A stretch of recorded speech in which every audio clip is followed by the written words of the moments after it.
Bwana Yesu asifiwe. Bwana Yesu asifiwe. Amen. Tunamshukuru Mungu kwa kutupa nafasi nyingine kukusanyika hapa kumwabudu, kumpa ibada zetu za shukurani na mengi ametutendea.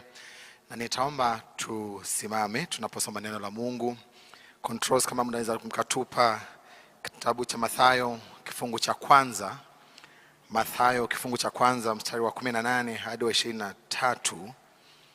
Mathayo kifungu cha kwanza mstari wa 18 hadi 23, na tutasoma kwa pamoja. Kuzaliwa kwake Yesu Kristo kulikuwa hivi: Mariamu mama yake alipokuwa ameposwa na Yusufu, kabla hawaja karibiana, alionekana ana mimba kwa uwezo wa Roho Mtakatifu.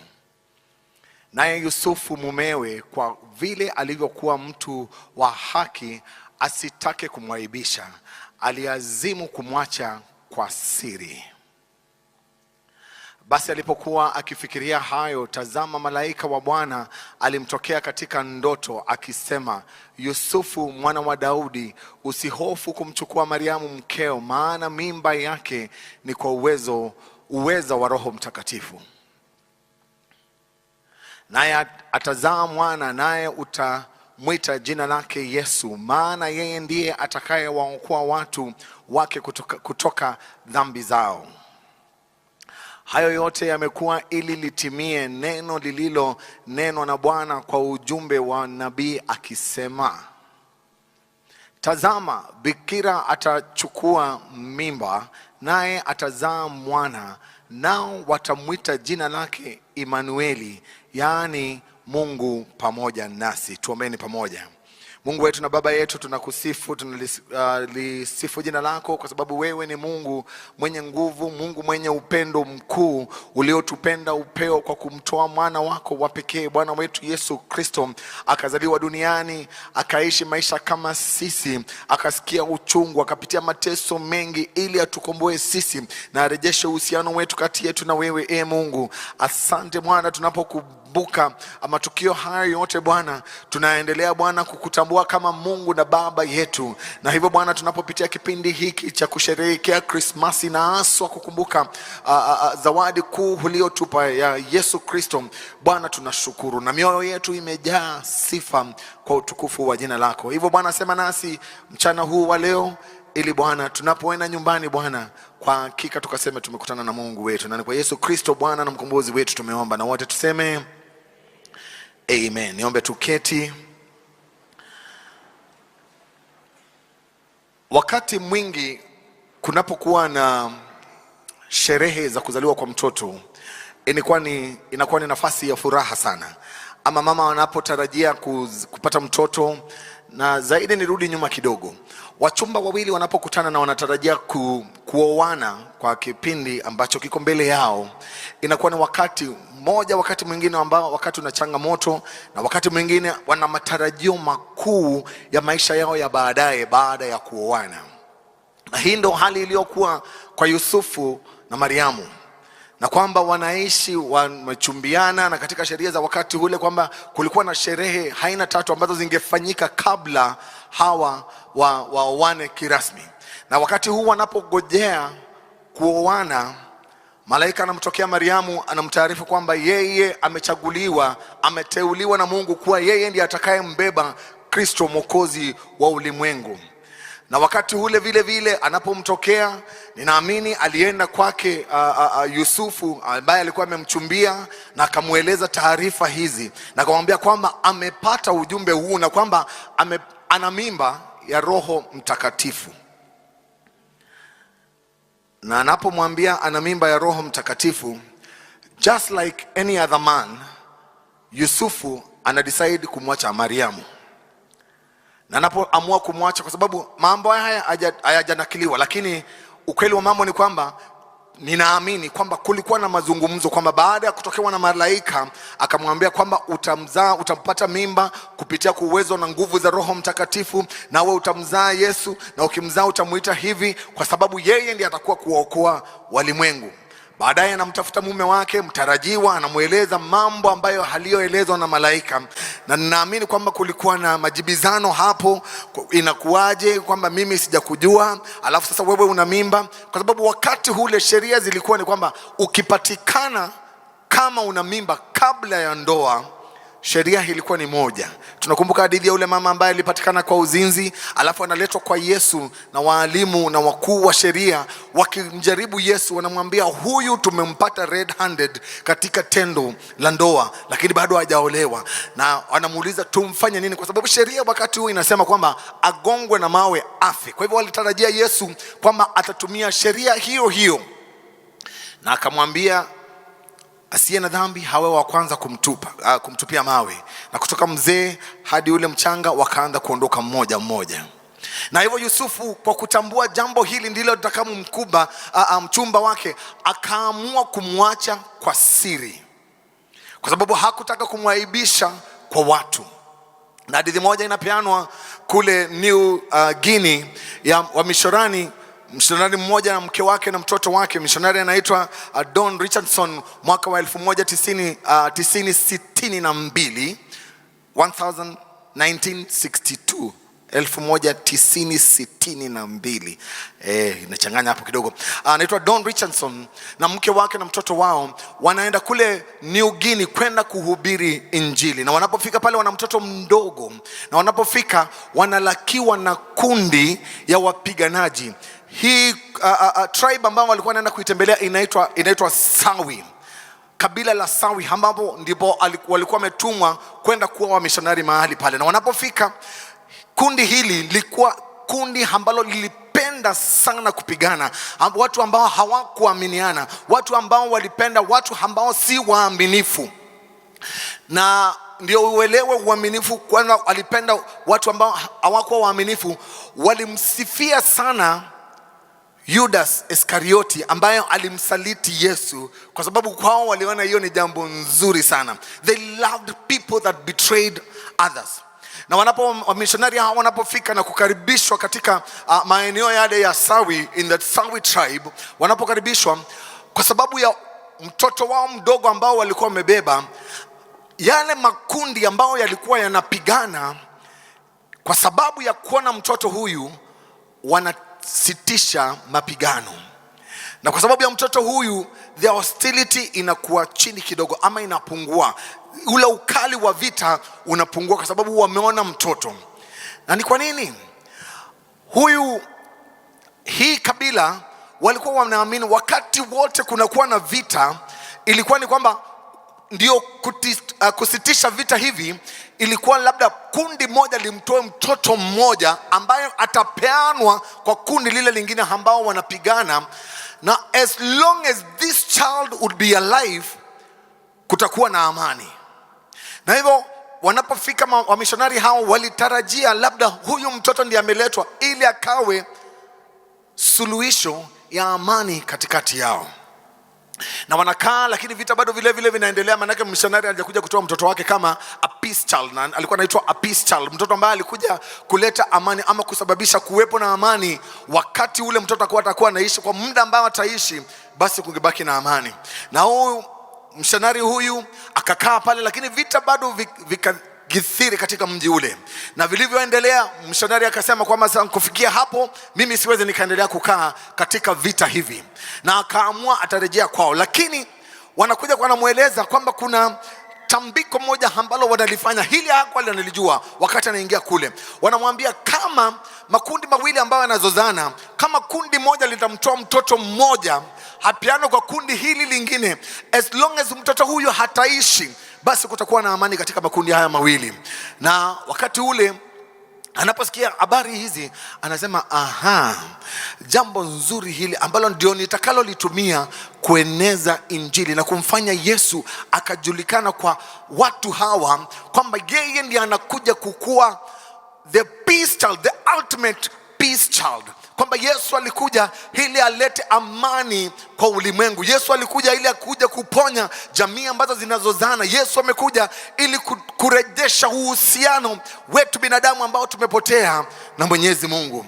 Na akatumia njia hii ya watu hawa kuwafikia watu wengi sana, akimwakilisha Yesu kama mtoto huyu ambaye anatumika kwa amani kwa makabila mawili yanayopigana, ama kati yetu na Mwenyezi Mungu ambaye tulikuwa tumemwasi.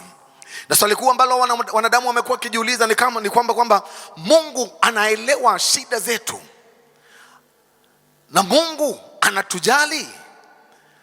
Mungu yuko karibu ama Mungu yuko mbali, in the heavens, an imaginary place that we only imagine that is where God is. Na nikaona mjadala mmoja, watu wanazungumzana, wanasema tunasema kwamba Mungu anaishi mbinguni, lakini maandiko yanasema kabla ya kuumba vyote mbingu hazikuwepo, dunia haikuwepo, lakini Mungu halikuwepo.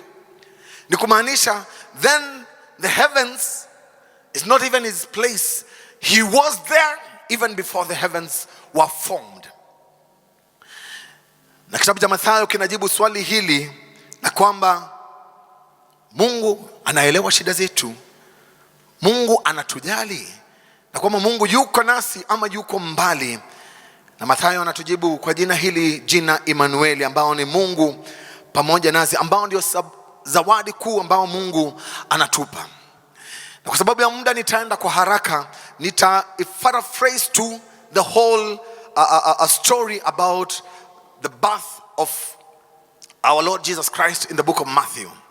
Na hivyo wakati wanapopatwa na habari hizi, Yusufu anaamua kumwacha Mariamu kwa siri, kwa sababu hakutaka kumwaibisha, hakutaka apate kichapo ambacho kilitakiwa hapate kwa kugongwa mawe kufa, kwa sababu alihusika, amepatikana na mimba. Kwa sababu watu wengi hauwezi ukawaeleza mambo mengine wakaelewa, kwa sababu Mariamu ndio peke yake anatokewa na malaika anamwambia kwamba utapata mimba kwa uwezo na nguvu za Roho Mtakatifu. Baadaye wakati Yusufu anaamua kumwacha Mariamu, malaika anamtokea Yusufu, kwa sababu nimesema kama wanaume wengine tu, anaposikia ana mimba na ametarajia kumwoa anasema kwa sababu mimi sijahusika. Na Biblia inatuambia kwamba wote wawili walikuwa wacha Mungu. Hivyo Yusufu anaamua hataki kumuingiza kwa aibu, kwamba hatamsema, lakini anapanga kumwacha kwa siri. Lakini katika kipindi hicho cha kutaka kumwacha kwa siri, malaika anamtokea Yusufu, anamwambia usimwache Mariamu mke wako, lakini endelea na mipango yako ya kumwoa. Wakati huo alikuwa na two options, labda hamseme kwa watu, agongwe afe, ama amwache kwa siri. Lakini Mungu anatoa sababu ya tatu, kwamba hivi viwili havitafanyika, ila ataendelea na mpango wake wa ndoa, kwa sababu mambo ambayo yalikuwa yanafanyika yalikuwa ni mambo ya kiungu. Na hivyo matukio ambayo yanatokea ni kwamba Mungu anajitokeza kwa wanadamu kama mwanadamu. Mstari wa 18 hadi 19 tunaona mambo haya, kwamba Mungu anaacha utukufu wake mbinguni na anakuja, anazaliwa, amebebwa mimba kama mtoto wa kawaida tu, anaenda miezi 9 na baadaye anazaliwa kwetu kama mwanadamu wa kawaida, kama mtoto wa kawaida. Na sababu yake kuja, apart from the many challenges that encountered this pregnancy, kwa sababu ni jambo ambalo si la kawaida, hakujawahi kuwa na mwingine kabla na baadaye. Na ndio nasema ilikuwa ngumu sana ya Mariamu kueleza mtu yeyote na kuelewa jambo hili. Lakini mimba yake, ingawaje ililinganishwa ni kama ni dhambi, kama ingeleta kuanguka kwake ama ingeleta aibu, lakini katika kuzaa mwana ambaye alikuwa amembeba, inaleta ukombozi kwa ulimwengu wote. Na jambo la pili, Mungu katikati ya hali hiyo ya uoga wa Yusufu aswa, na kwa sababu hata vile najua Mariamu, kwa sababu labda Yusufu ameshamwambia atamwacha, lakini ameamua kwa moyo wake, ndivyo ndipo maandiko yanasema kwamba atamwacha kwa siri. Of course she feared. She wasn't sure about if Joseph was going to go through the whole process. Lakini katika hiyo hali ya uoga, Mungu bado anazungumza na kupeana mwelekeo. Mstari wa 20 tunasoma pale, lakini alipokuwa akifikiri kufanya jambo hili, malaika wa Bwana akamtokea katika ndoto na kusema, Yusufu mwana wa Daudi, usiogope kumchukua Mariamu awe mke wako, kwa maana mimba aliyo nayo ni kwa uwezo wa Roho Mtakatifu. kwamba mambo yote aliyekuwa anafikiria, njia zote alizokuwa amepanga, labda atamwacha kwa siri, labda haame mji huo, aende sehemu nyingine ambapo hajulikani, akaanza maisha tena, Mungu anamtokea anamwambia kwamba katika hali hiyo ya kuogopa, anamtokea kwamba anamwambia usihofu kumchukua Mariamu mke wako, kwa sababu katika hali hii the greatest fear ilikuwa ni kwamba kitakachompata mchumba wake. Wakati mwingi Mungu anapozungumza aswa katika hali ya hofu, ni rahisi sana tukakosa kusikia maagizo yake, ni rahisi sana kukosa kusikia sauti yake, kwa sababu katika wakati ule mwanadamu kwa kawaida yake ni kwamba anatafuta njia ambayo anaweza akajinasua kutoka mahali ambapo yupo. Lakini Mungu, tukiwa waaminifu kwa kusikiza, we could hear the voice of God offering direction and telling us what to do. And so ni muhimu sana kwamba katika kipindi cha uoga ni muhimu kumwomba Mungu na kumuuliza Mungu, katika hali hii ungependa nifanye nini?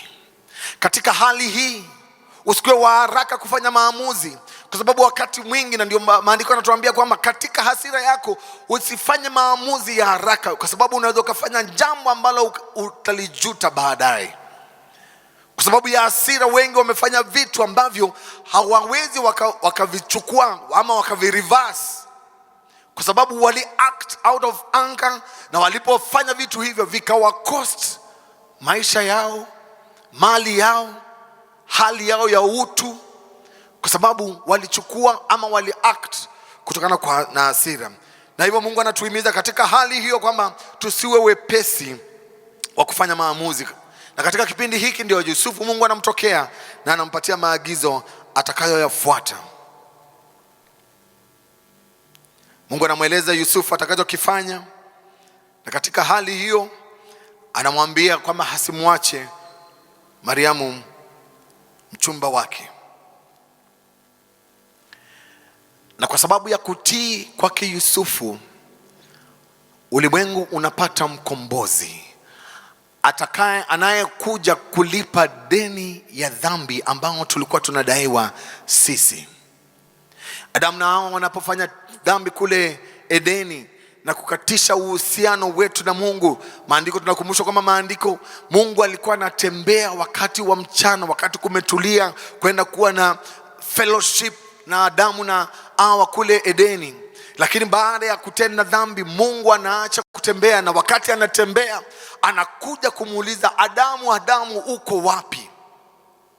Na jambo moja ambayo Mungu anasababisha kwamba Yesu azaliwe na bikira, azaliwe kwa njia ambayo si ya kikawaida tu, kwa sababu njia ya kikawaida ni kwamba mume na mke kwamba watachumbiana na baadaye watakuwa na hali ya mapenzi kwa pamoja ili azaliwe. Lakini kwa sababu Mungu alitaka Yesu hata katika utu wake aje bila dhambi, bila kuunganika na dhambi ambayo ilikuwa pale awali imetona na Adamu, na ndio sababu anakuwa conceived kupitia kwa Roho Mtakatifu, ili ile hali ya dhambi isikuwepo, yeye asikuwe analaumiwa ama anadaiwa kuwa na dhambi, kwa sababu vile vile kama alivyokuwa mwanadamu alikuwa vile vile ni Mungu 100%. Na hivyo anakuja kukuwa ndio the ultimate prize, kwamba anakuja kulipa deni kamili kwa damu yake inaomwagika msalabani, kwamba analipa deni, na kwa mwanadamu sasa anakuwa na mahusiano tena na Mungu wetu. Bwana Yesu asifiwe. Na dhambi wakati huu Yesu anapokuja, sababu ya kuzaliwa haikuwa nyingine, ilikuwa ili akuje kurudisha mahusiano yetu pamoja na Mwenyezi Mungu. Hakuja ili kusuluhisha mambo ya umaskini ama utajiri, hakuja kusuluhisha mambo ya kisiasa, lakini madhumuni yake makuu yalikuwa ni kuja kurejesha uhusiano na wetu na Mungu. Na ndio sababu anapozaliwa anasema kwamba jina lake watamuita Emmanueli, Mungu pamoja nasi. Bwana Yesu asifiwe. Mungu wakati wa zamani zile alikuwa akiwatokea watu kwa wakati fulani. Wakati Sauli anapoenda kule Damasiki kwenda kuwatesa Wakristo, Mungu anamtokea na anasababisha mpaka atapunda kuongea. Wakati Musa anapanda kule mlima wa Sinai kwenda kupatiwa sheria na Mwenyezi Mungu, Mungu anatokea kipindi fulani, na tunakumbuka kwamba mpaka Musa anamwambia Mungu, ningependa nione uso wako, lakini Mungu anamwambia ukiniona utakufa. Hivyo Mungu angetokea wakati fulani ili kudhihirisha nguvu zake. Wakati katika hekalu Mungu angetokea wakati fulani, wakati amesifiwa, ameabudiwa, nguvu zake zinajaa kwenye hekalu mpaka wale makuhani wanashindwa kutoa kazi zao za kihekalu. Mungu alikuwa anatokea kwa wakati. Lakini wakati wa neema, kwa kuja kwake Yesu, anafanyika Mungu pamoja nasi, kwamba wakati wote tunapoenenda, tunapotembea, tunapofanya kazi, tukilala, tukiamka, tukisafiri, yeye yuko pamoja nasi. Hatuachi, hatupungukii, yuko pamoja nasi throughout 24/7 kama tunavyosema.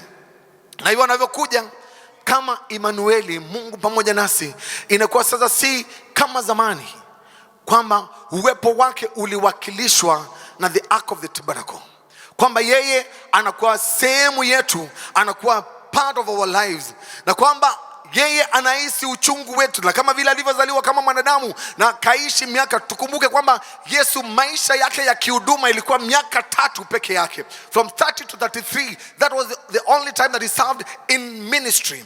But before then he lived a life just like most of us. Alihisi uchungu. Kama kulala njaa, alilala njaa. Kama kukosa, alikosa. Kama ni uchungu, alisikia uchungu. Lakini wakati huu anapokuja, anakuja kutimiza jambo hili kuu la kukomboa wanadamu. Na kwamba katika hali zote, katika uchungu wetu, he is God with us. Katika majaribio, tunapopita katika majaribio, he is God with us. Wakati tunaomboleza, tuna wenzetu ambao wamepoteza wapendwa wao, he is God with us. Wakati wa furaha, wakati wa sherehe kama inavyokuwa sasa, bado ni Mungu pamoja nasi. Hali yake haibadiliki. Maandiko yanatuambia kwamba he is God from everlasting to everlasting. He changes not. Katika maandiko mengine anasema yeye si mwanadamu abadilisha mawazo yake, si mwana wa mtu akajuta alichokisema. Na ni kwamba kile amesema kwamba yeye ni Mungu wa haki na habadiliki. Na hivyo Mungu anatuhakikishia uwepo wake katika maisha yetu, kwamba uwepo wake katika maisha yetu unabadilisha hali zetu. Uwepo wake katika maisha yetu unabadilisha hatima zetu. Uwepo wake katika biashara zetu kutaonekana na utofauti. Uwepo wake katika mienendo yetu, tutaangaliwa, watu watasema na kweli huyu ni kama ameokoka. Uwepo wake katika familia zetu utabadilisha na kushikilia watoto wetu, kwa sababu Mungu anaye ambaye tumemfanya kiongozi katika familia, katika nchi, katika kila hali ya maisha yetu. Uwepo wake unabadilisha mambo, yanakuwa yapo sawa. Na siku hii ya leo, kama vile ilivyokuwa ya Yusufu, kwa Yusufu, kwamba Yusufu kama angeamua kutomtii Mungu na kufuata alivyomwagiza, hatuna uhakika kuhusu ukombozi. Lakini jambo moja ambalo tunajua ni kwamba Mungu bado anaweza override everything else to fulfill his purpose. So we are sure that Christ still would have come even without Joseph. Because God is God all by himself. He just chooses to use us, his creation, ili kutumiza mapenzi yake katika maisha yetu. Yusufu anakuwa mwepesi wa kukubali maagizo ya Mungu na kutii sauti ya Mwenyezi Mungu. Na wakati mwingine, kama ilivyokuwa kwa Yusufu tu, ni kwamba kumtii na kufuata maagizo ya Mwenyezi Mungu wakati mwingine itapoteza hadhi yetu kama wanadamu. Vitu ambavyo tumevishikilia kwa nguvu sana vitapotea. Kama kuna jambo moja ambayo niliamini sana, ni kwamba ninapoitwa na Mwenyezi Mungu, alikuwa amenibariki, nilikuwa na kazi, nilikuwa nafanya, nilikuwa ninalipwa vizuri. Na katika hiyo hali ya kukataa, wakati mmoja ninakumbushwa kwamba hii kitu ambacho umeshikilia sana ndicho Mungu kwanza anaanza kwanza kudili nacho. Hiki kitu ambacho umekiamini sana ndicho Mungu kwamba anaanza kudili kwanza nacho, kwanza akuachishe, ndio kwanza ujue kwamba yeye anaweza vile vile akakusimamisha hata bila kitu hicho ambacho umekidhamini sana, kwamba ndicho kinakusaidia kufika umbali huu. na akanikumbusha kwamba hata bila kazi yeye ana uwezo wa kulisha. Maandiko yanatuambia kama analisha ndege ambao hawalimi hawavuni, je, inakuwaje kwa wao ambao wanamwamini, ambao anawaita wana katika ufalme wake? Na hivyo Mungu tunapomwamini, tunapoliitia jina lake, tunapomtumainia kwamba anaweza, tukifuata amri zake anazotuagiza, he is able to open doors to feed us. Mtumishi Elijah ametumwa, ameenda, amepatwa na njaa, anamwagiza aende mahali akapate mama mjane, haende akamlishe. Kipindi kingine analishwa na ndege wa angani, wanamletea chakula. Na ukijua kunguru chakula chake ni nyama, lakini Mungu anasababisha the same chakula anakula mnyama huyu ama ndege huyu, anabeba kwa sababu Mungu ameamurisha ili huyu mtumishi wake ahifadhiwe. Kwa hivyo kumtii Mungu wakati mwingine kutasababisha tupoteze hadhi yetu. Wakati mwingine watu hawatatuelewa. Ninakumbuka wakati mmoja, na nishawaeleza hapa kwamba jamaa mmoja rafiki yangu sana, ninapomwambia ninaacha kazi niende katika chuo cha Biblia, ananiambia unataka kuacha kazi, unalipwa vizuri, uende ukaombe sadaka. Sio vizuri by the way vile mnaonanga pastor, by the way si poa. Yani inaonekanaga yani hakuna yani whatever we are doing ni kama si kitu poa. Pastor Dan, jitie moyo kwa sababu we have a father who knows how to feed. Bwana Yesu asifiwe. Hebu uliza mwenzako, wewe unaonaga wachungaji aje? Akiwatu hao ulizani kwa sababu wakati mwingine, and I also had the same perspective, because that one of the reasons that I refused to heed to this call back in 1999 was because I could see how pastors were suffering back in the village. Mchungaji anapitia shida kweli. Then mchungaji kule kijijini ananiambia ati Roho Mtakatifu anamwambia kwamba Mungu ameniita kuwa mchungaji. Nikamwambia ambie huyo Roho Mtakatifu aache jokes, kwa sababu kama hali ni hii, hata mimi sifanye nini? Staki. Lakini tuna Mungu. I can assure you, from 2002 when I started working, and 2019, all those years, I have done greater things since I left the corporate to join in ministry in terms of raising income. I've done better things than I did then, because God is able. And I was reminded, and one day I'll share that testimony, that one of the person that came to me to tell me about what God was saying after I left my first job, after I was told that God is calling you na sasa unataka uende, that is back in 2019. Nikaacha hiyo kazi after 6 months, nikaenda kazi nyingine. Instead of going reporting to Bible school, nikaenda nikaitiwa kazi nyingine ambayo nilikuwa nimefanya interview mwaka mmoja ambao ulikuwa umepita. Baadaye 1 year later, shetani ana njia zake za kukuweka tu ukae tu, uko tu comfortable tu, uko tu hapo tu. Ninaitwa interview ambayo nilifanya mwaka mmoja umepita, ndio naitiwa saa hiyo wakati napanga kwenda Bible school. Nasema Mungu ataona, elewa, wacha tu niende hii, naenda nikutafuta pesa kidogo ya fees ndio niende. 6 months later, the same thing happens, and someone comes, a stranger, and tells me that God is still reminding me about the call that is on my life, and that my blessings are not in what I treasure so much, kazi hii ambayo ninafanya, but where he has called me. And truly, brethren, I can tell you, I have seen the blessings of the Lord, and I'm not bragging. God is able. If we obey, he is able to do things that mwenyewe utakuwa unasimama hivi, unaangalia hivi, unasema, if it were not for God, kama sio Mungu anatenda hivi, ni nani? Kwa sababu mwanadamu hawezi. Kile ambacho nilikuwa nimeshikilia sana na kuamini kwamba hapa ndio, kwa sababu at the end of the month najua this amount of money is coming into my account. But right now unakaa haujui chochote, lakini Mungu kwa njia zake makes ways that no man can even understand. And so our obedience to God will sometimes lead into public misunderstanding. You will have to sacrifice things, personal stuff that you believed on so much, or in so much, kwamba Mungu anakuambia acha hii utoke. Abrahamu amekaa na baba yake, wakati huo ni Abraham amekaa na baba yake, lakini Mungu anamwagiza toka hapa uende katika taifa ambalo nitakupa. Hajui anaenda wapi, lakini yeye anatoka na anaenda, lakini hajui anaenda wapi. Lakini kwa sababu kwa kutii kwake, Mungu anamwambia nitakufanya taifa. Wakati huo hana mtoto, wako katika uzee wao, lakini kwa sababu ya kutii, Mungu anatimiza ahadi yake.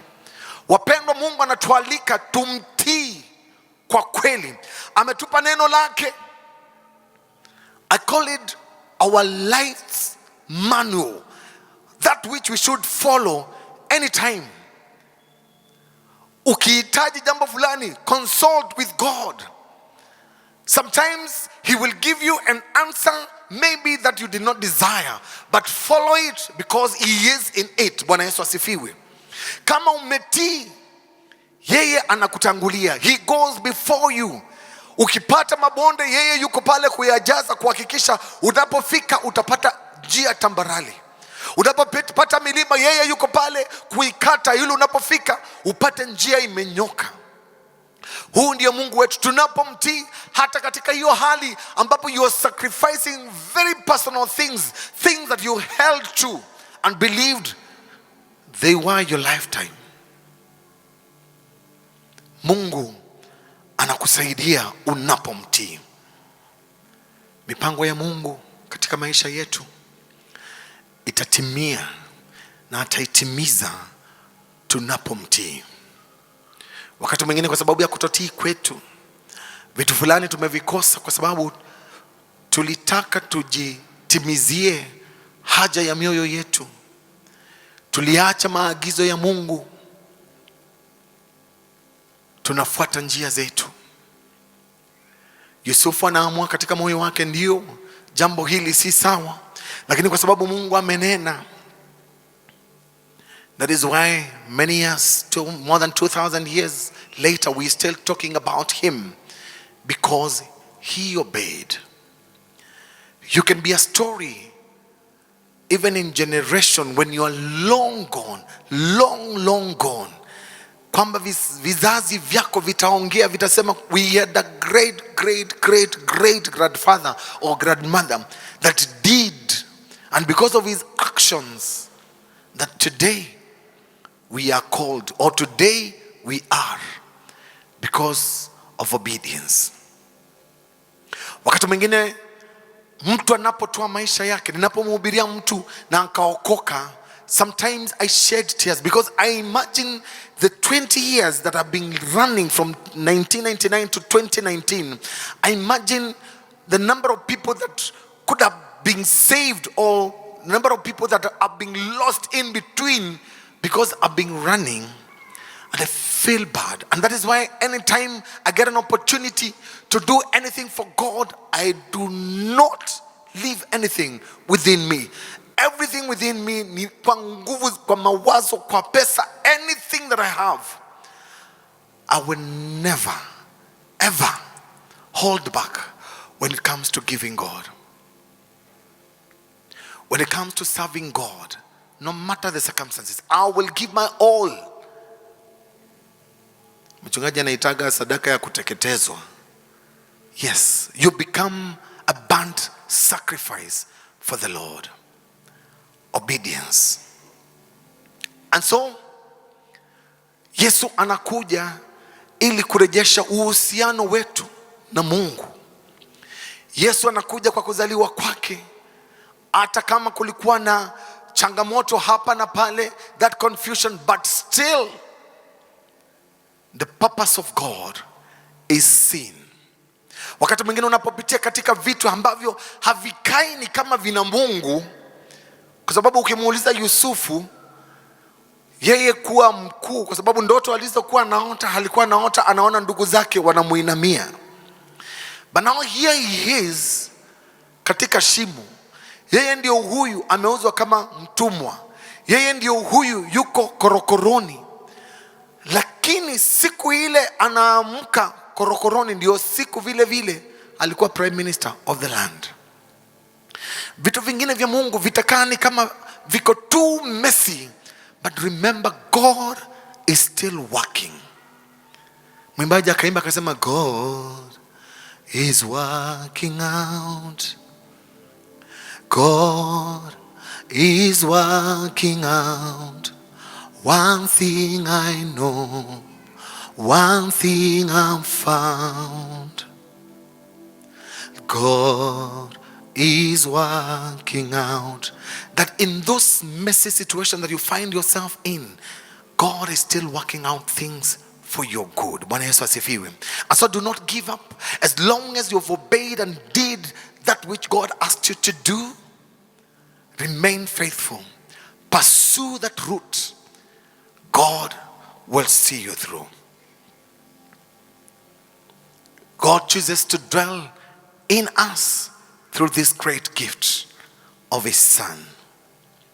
And when you obey, God invites His purpose to be fulfilled in our lives. Tunapomtii sauti yake, anaachia baraka ambazo zinaandamana na maagizo ambayo ametoa yawepo katika kutii kwetu na maagizo ambayo ametoa. He makes people and things align to the cause that God has called you to.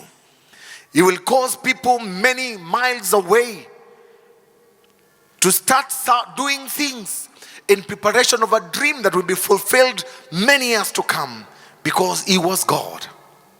And that is why Caesar Augustus, miaka 700 kabla Yesu kuzaliwa, anatoa amri kwamba watoto wataenda kuandikishwa ama census itafanywa.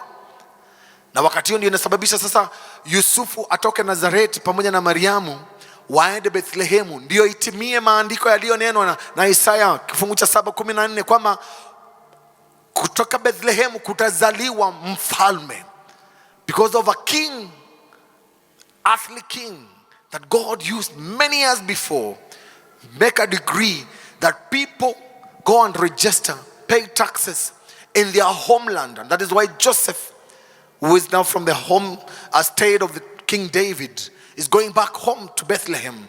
Ndio Yesu azaliwe, maandiko yatimie. Mungu anasababisha vitu kutimia katika maisha yako unapomtii kwa kweli.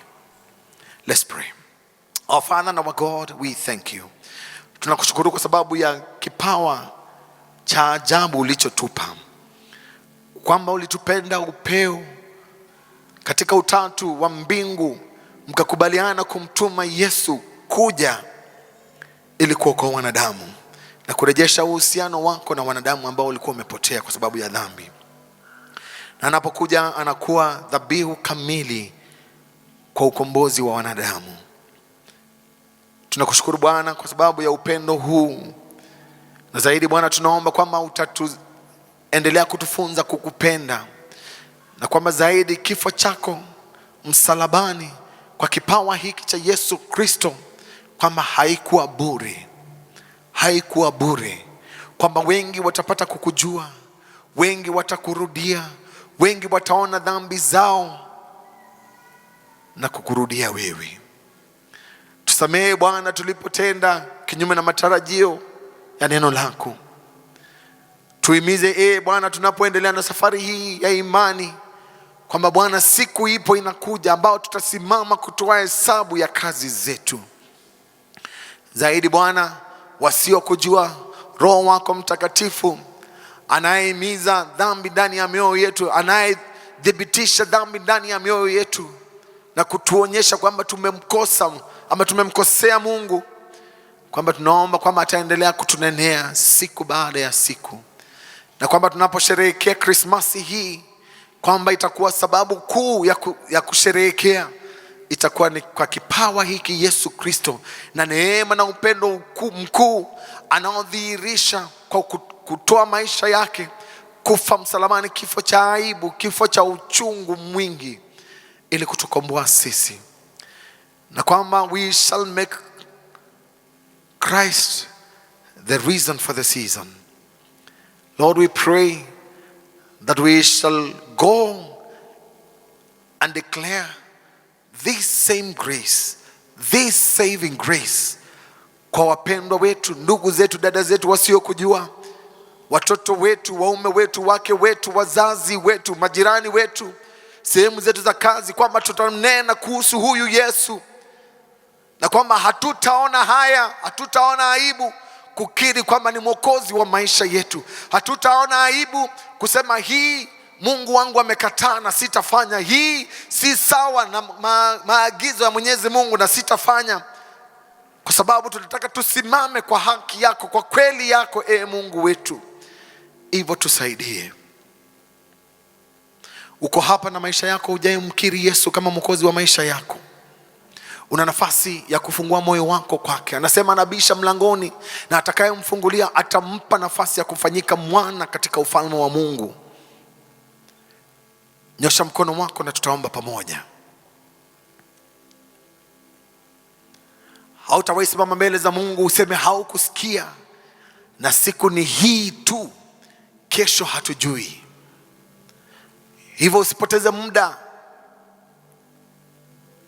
Kama Kristo atachelewa, hatujui siku ya kuondoka kwako duniani ni lini. Lakini unapompa Yesu maisha yako, una uhakika mahali unapoenda una nafasi. Wakati mwingine inakaa ni kama we are beseeching you, but one day you will seek. Maandiko yanatuambia siku za mwisho watu watakuwa wanalilia kifo kiwale, lakini kifo kitakataa. Utakuwa unatamani kufa lakini haufi. Utatamani miti kuangukie ufe lakini hamna. Una nafasi leo ya kumkiri Yesu, ili tarumbeta ikipigwa leo utakuwa na nafasi. When the saints go marching in, you shall be among the number. Do not miss this opportunity. Lord, we thank you for gathering us here, Lord, today. Asante Bwana kwa kipawa cha mwana wako Yesu Kristo. Asante Bwana kwa kazi aliyokamilisha msalabani ili tukombolewe. Tunapoendelea kusherehekea Bwana, endelea kutuhimiza na kutukumbusha kuhusu neema hii ya wokovu ambao umeachia kwa wanadamu, kwa sababu mapenzi yako ni yeyote asipotee, bali wote waurithi ufalme wa mbingu. Bwana tusaidie. Na ni kwa Yesu Kristo Bwana na mkombozi wetu tumeomba. Amen. God bless you.